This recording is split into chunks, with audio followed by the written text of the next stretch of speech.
Mimi sina vita, mimi naelewa nilipigiwa kura na watu wa mlima.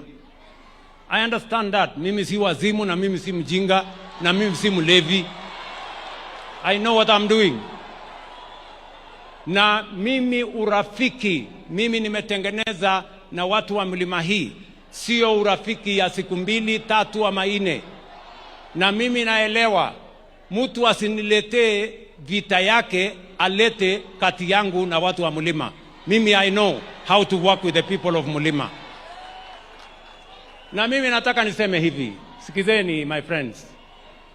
Na kila mtu ajiheshimu na ajielewe. Mimi siombewi ruhusa mahali popote Kenya. Mimi ni rais wa Jamhuri ya Kenya. And I will go any place and I will do everything as the President of the Republic of Kenya. And I am not going to ask for permission from anybody, whoever you are. Siwezi. Sijui kama tunaelewana my friends. Tuko pamoja. Na mimi nataka niwaeleze ndugu zangu watu wa Nyandarua.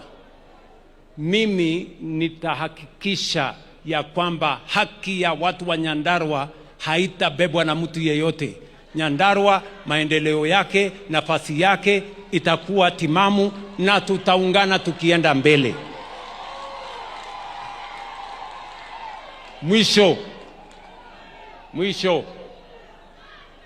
Mwisho. Sikizeni bana. Mimi nataka niwaulize hawa vijana. Niko na vijana wengi, taifa la Kenya. I have many young people. Vijana ambao ni viongozi wa siku za usoni wa taifa letu la Kenya. I want to encourage the young people of our nation, the young leaders in Kenya, do not be intimidated. Musitishwe na mtu yeyote ati atawafanya. Hakuna mtu anaamua hatma ya mtu mwingine. Ni Mungu Mwenyezi aliye juu, na wapigaji kura hawa ndio wataamua hatma ya kiongozi yeyote. So don't be blackmailed. Na musiabudu binadamu. Muheshimu Mungu na mfanyie kazi hao wananchi. Hao wananchi ni watu werevu, watawachagua kwa ile kazi mmefanya, sio kwa fitina, sio kwa matusi, sio kwa sarakasi. Na wale wanaongea maneno mingi ni sawa tu. Nitakutana nyinyi hapa mbele. Na muniangalie vizuri bwana. Mimi naelewa mambo hii Kenya. Ile kitu mimi nawaambia wa Kenya. Mimi kwa mapenzi ya Mungu nikiwa kiongozi wa taifa hii nitaunganisha kwa mapenzi ya Mungu jamii zote za taifa letu la Kenya, kwa sababu umoja ni nguvu.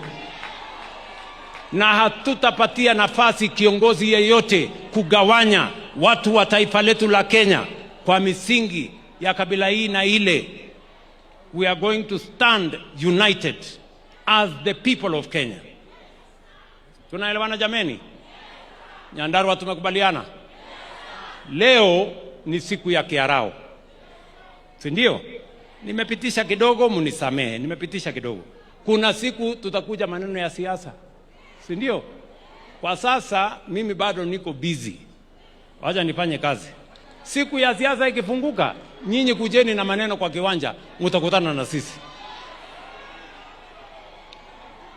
Nyandarua tumeelewana? Tuendelee ama tuendelee? Wangapi wanasema tuendelee? Nione kwa mikono wakati wanasema tuendelee. Bas, maneno ndio hiyo.